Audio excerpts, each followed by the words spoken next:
siempre. Al Padre Es damos tu gracias misericordia.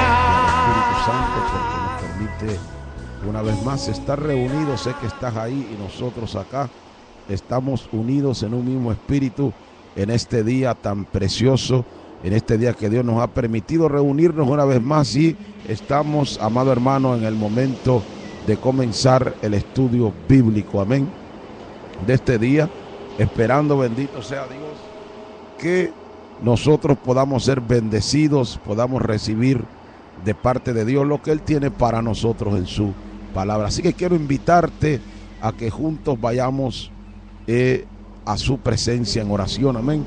Estamos en su presencia, hermano, estamos en Él, estamos escondidos en Él, pero esto es parte del temor, de la reverencia al Señor, amén.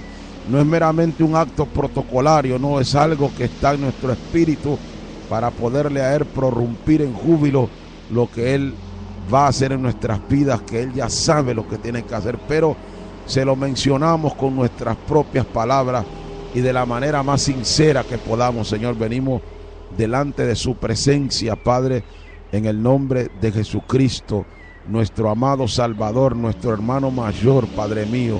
Gracias le damos a usted por la multitud de sus piedades, por la multitud de sus misericordias, pidiéndole, Señor, que su santa y bendita y transformadora y poderosa y salvadora palabra no torne atrás vacía de ninguno de nosotros, Padre.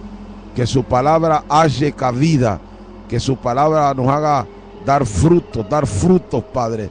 Que nos limpie, Padre amado, que dé el fruto perfecto que usted está esperando de cada uno de nosotros, para que aquel día no nos apartemos de él avergonzados. Amén. Gracias, Padre, se lo pedimos en Jesucristo, nuestro único y solo suficiente Salvador. Amén. Hermano, véngase al libro de Lucas. Vamos a continuar hablando de la oración. Amén. Muy importante que nosotros continuemos en ese tema de la oración, que mucha falta nos hace, no solamente a los hermanos que están constantemente en los templos como miembros, como cuerpo activo del cuerpo de Jesucristo, como miembro activo del cuerpo de Jesucristo, sino en el orden de autoridad espiritual. Existe ese orden, amén, de autoridad espiritual, a donde están establecidos esa jerarquía de personas que están en diferentes responsabilidades. Nosotros la conocemos. Está el apóstol, está el pastor, está el evangelista, está el profeta, está el maestro. Amén. Necesitamos orar. Si no oramos, hermano, hay problema. Y necesitamos saber cómo orar. Amén. Porque todo es un orden. No es a la ligera. No podemos entrar a donde Dios como que estamos entrando a nuestras casas. No. Dios se merece la debida reverencia. Y tenemos que tener estipulado el diagrama del trato con Dios para no violentar los derechos que le pertenecen a Dios y nos subyugue el pecado delante de su presencia. Muy importante, hermano amado. Usted puede observar cómo los sacerdotes, amado hermano, entraban una sola vez al año al lugar santísimo, y para entrar tenían que entrar en una posición de reverencia y santidad. Si no entraran en esa posición, ahí se quedaban muertos, los mataba la misma unción del Espíritu Santo. Ahí los sacaban con un lazo, mire, estaban muertos, hermano. Ahora no, ahora han cambiado las cosas. En el libro de Hebreos capítulo 4, verso 16, usted va a mirar que ahí dice: acercaos confiadamente al trono de la gracia, para que encontréis gracia y misericordia en el oportuno socorro. Confiadamente. Ese confiadamente significa que le está hablando a una persona que entiende qué significa la oración y cuál es el valor de la oración. Amén. Muy importante, amado hermano. Hemos hablado acerca del Padre nuestro que estás en los cielos. Hemos hablado de santificado sea tu nombre, venga tu reino. Amén. Ese venga tu reino es poderoso. Es muy importante que entendamos que el reino de Dios es desde el siglo y hasta el siglo. desde la eternidad y para la eternidad. Es un reino que no será entregado a otro reino, y usted le pertenece a ese reino, hermano. Usted es parte importante de ese reino. Acuérdese que Dios siempre, su deseo es reinar con los hombres por la eternidad, y usted es una parte importante, amén. Usted tiene un lugar importante en el corazón del Padre. Por eso en su oración y en mi oración no debe fallar el venga a tu reino, amén. No debe fallar, no puede fallar. Usted no puede entrar a Dios a la loquera, no puede olvidarse de los elementos fundamentales que Dios ha establecido, amén. No le estoy hablando de un credo ni una dogma, le estoy hablando de algo muy importante. Y hoy vamos a estar hablando, amado hermano, vamos a estar hablando de lo que la Biblia se refiere ya salimos del venga a tu reino, amén. Ahora vamos a entrar a lo que dice: hágase tu voluntad, como en el cielo, así también en la tierra, amén. Hágase tu voluntad, como en el cielo, así también en la tierra. Lucas capítulo 11, verso 2, amén. Como en el cielo, así también en la tierra. Hágase tu voluntad, amén. Dios mío, gracias una vez más. Es muy importante, hermano. Mire que ya hemos cubierto todos esos tópicos anteriores y ahora vamos al hágase tu voluntad. ¿Cuál es la voluntad de Dios? La voluntad de Dios es perfecta, amén. La voluntad perfecta de Dios. Muchas veces nosotros los seres humanos, y especialmente los que tenemos pacto con Dios, andamos en la voluntad permisiva de Dios, amén. Dios permite que se levanten ministerios en la voluntad permisiva, pero no así nosotros, hermanos. Nosotros no tenemos que estar en la voluntad permisiva de Dios, tenemos que estar en la voluntad perfecta de Dios, amén. Muy importante.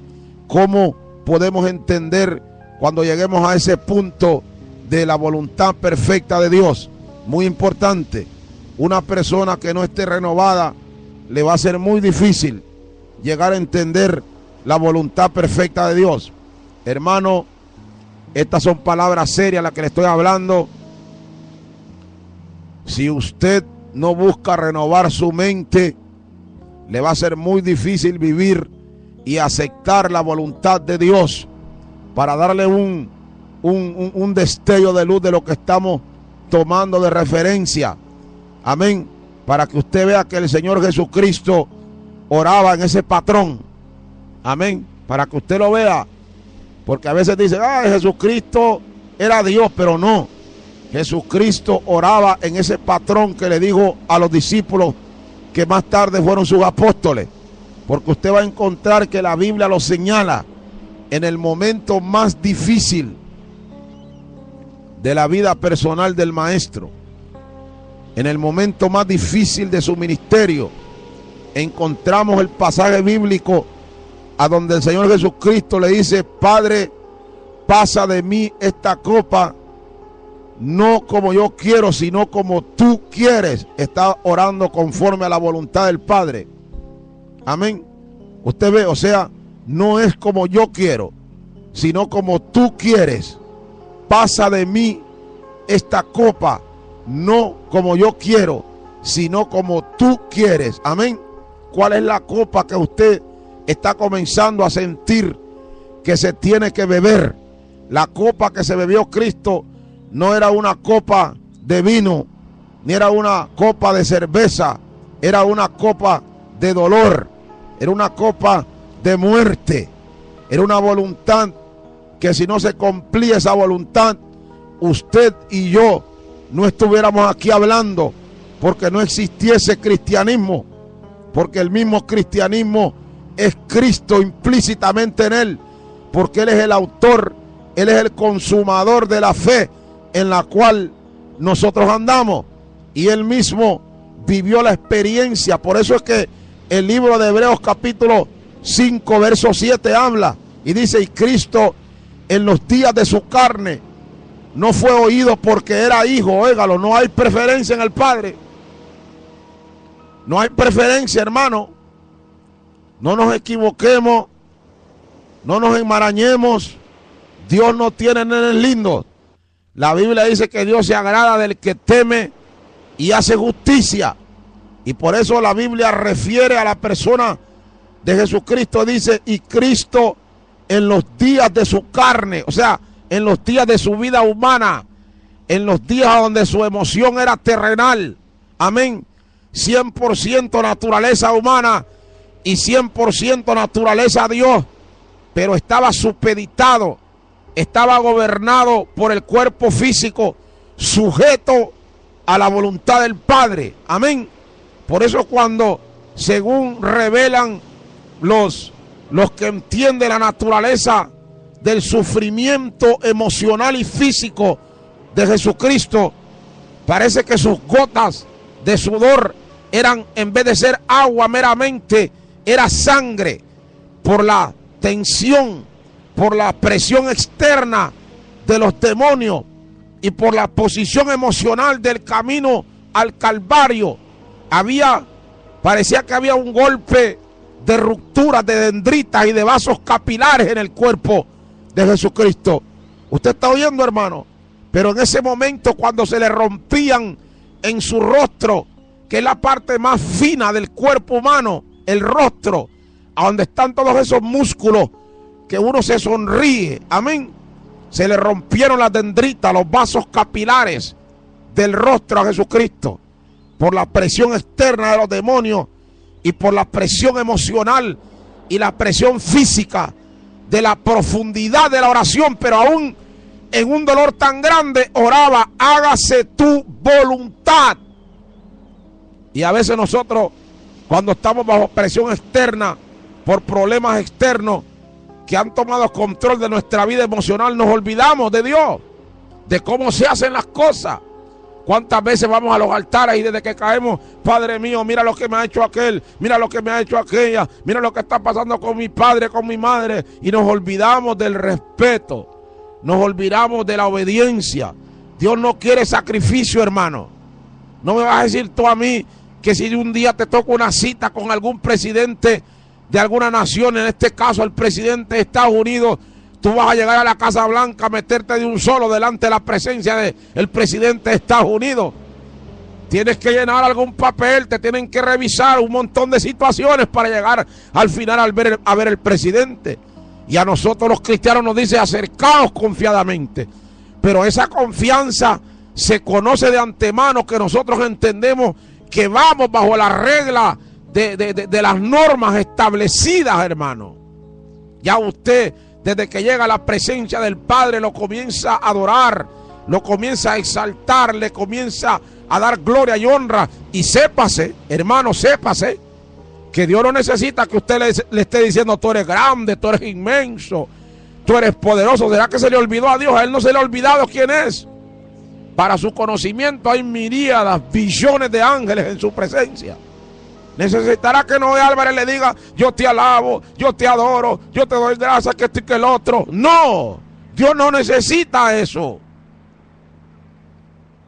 Dios lo que necesita es mi obediencia, un corazón sincero, un corazón contrito, humillado, respetuoso, amoroso, reconocedor de la bondad, del amor de Dios para con él. Un corazón que entienda, renovado por la misma palabra, vivificado por el Espíritu de gracia, lavado por la sangre del Cordero. Amén. Por eso es que hay mucha gente, mire, da tristeza, gente que no, ya, como que se les olvidó el asunto ya. Montón de ministros, hermano. Me voy a acercar con respeto a todos ustedes para no violentarles sus derechos, que son inalienables. Usted puede vivir como a usted bien le parezca, como a usted le dé la gana. Usted puede hacer lo que usted quiera con su vida, pero acuérdese, Dios es el juez y Él pesa las conductas de los individuos, hermanos. Las normas morales en que vivimos Él las ve. Bendita sea la misericordia de Jehová. ¿Y cómo es posible que yo, siendo un ministro de Dios, no tenga una relación profunda, íntima con Dios? No sepa adorar a Dios, no me dé el tiempo para exaltar su nombre.